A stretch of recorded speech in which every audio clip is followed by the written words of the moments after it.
to Creative Assembly. Hey guys, and welcome to my video game review of Rome Total War 2. Now, for those of you who for one reason or another are unfamiliar, Rome Total War 2 is a series in the Total War series, pretty obvious, but the Total War series is basically where you are put in either medieval Japan, medieval Europe, ancient Rome, or colonial America, and you have to take control of one faction and lead them to greatness through campaign, turn-based strategy, i.e. building armies and building huge metropolises and dealing with rival factions and, basically kind of the strategic part, and real-time battles, which you take said armies that you built in the campaign and slug it out with opposing computer players or actual players, depending on which mode you're in. And honestly, this is a really cool franchise. I loved Rome Total War, I loved Medieval 2 Total War, and I loved Shogun 2 Total War. And I was really excited for Rome Total War 2. But then I went to my friend's house, it's strange, but I put it in my computer, and honestly, I was really disappointed by Rome Total War 2. So first off, the battles are atrocious. So the AI counterpart is absolutely brain dead. Sometimes units just smile blankly while my archers cut them down. And, they died within a few minutes, and they just continue to just do like this. All the time. Just staring at my men like this, while they died by arrow fire, and later by Roman steel. In any case, I could get over that. They did occasionally move, and even if they did, they usually just kind of, they kind of played chicken with me. They went in, and they ran, and then they went in, and they ran. They didn't even throw anything, so my men continued to throw spears at them, and they continued to fall down dead. And even the game was really cheap to me once. So, for example, I was playing as Rome, I was assaulting Carthage, and I don't know what happened. I rolled my siege engine up, it was right up to the wall, the men climbed up, and a whole bunch of other units climbed up in the siege tower. They were going to go over the battlements, and they just decided to jump off due to computer glitch. So they were going, and then the computer just shifted them this way, and they fell and died. Yeah, a good eighth of my army died because of computer glitch. This made me really, really angry. And sometimes there's these really weird flags that you're supposed to capture and win during most battles.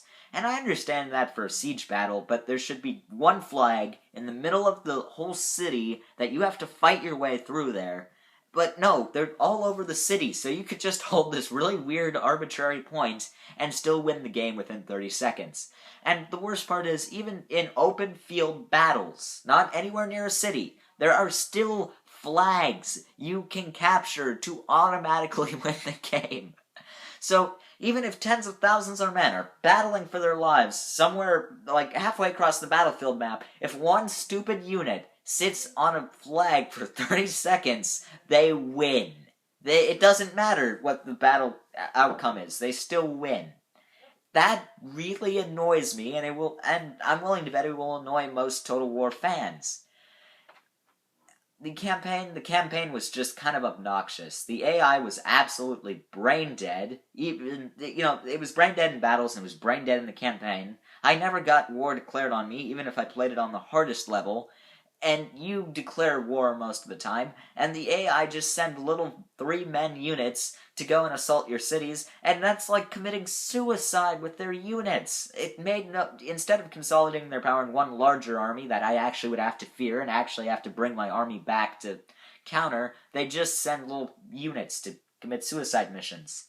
Why? I don't know. I really don't know. My garrison, my really small garrison, was actually able to hold off a 3-man army successfully. It makes no sense.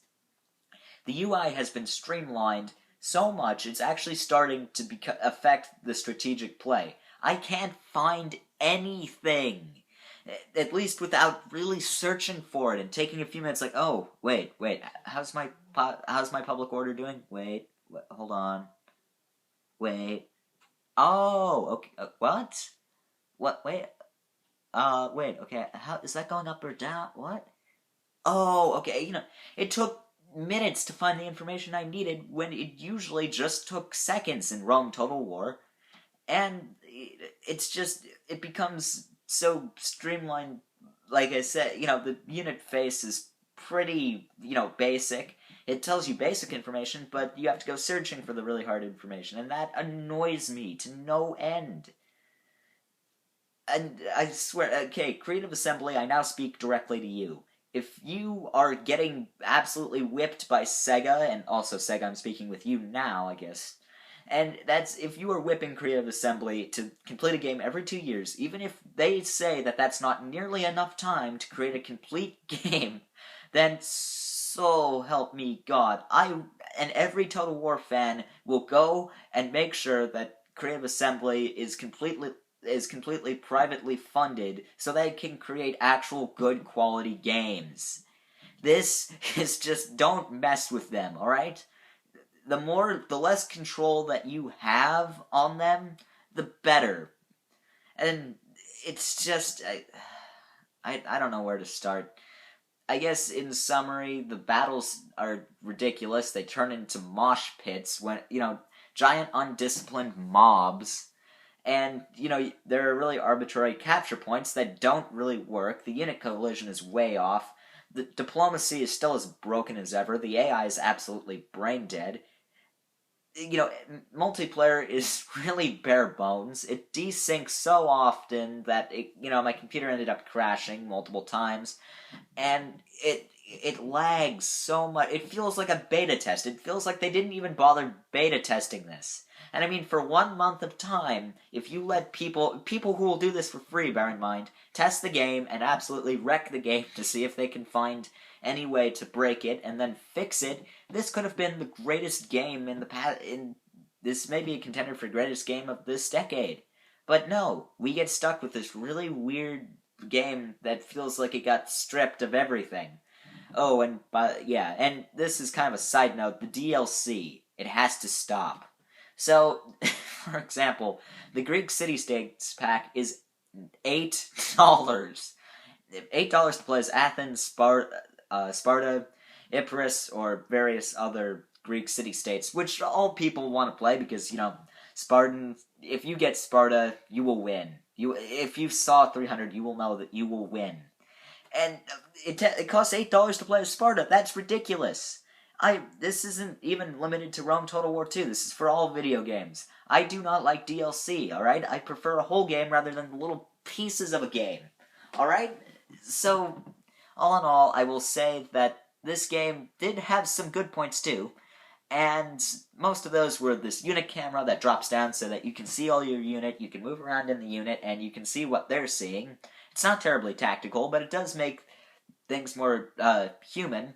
And the fact that your army can gain traditions, or, buffs or debuffs to the enemy that can help, win a tough game, and it helps make the story much better. The fact that you could have 1 or 2 undefeatable armies that, people absolutely tremble before meeting, and, really cool stuff like that.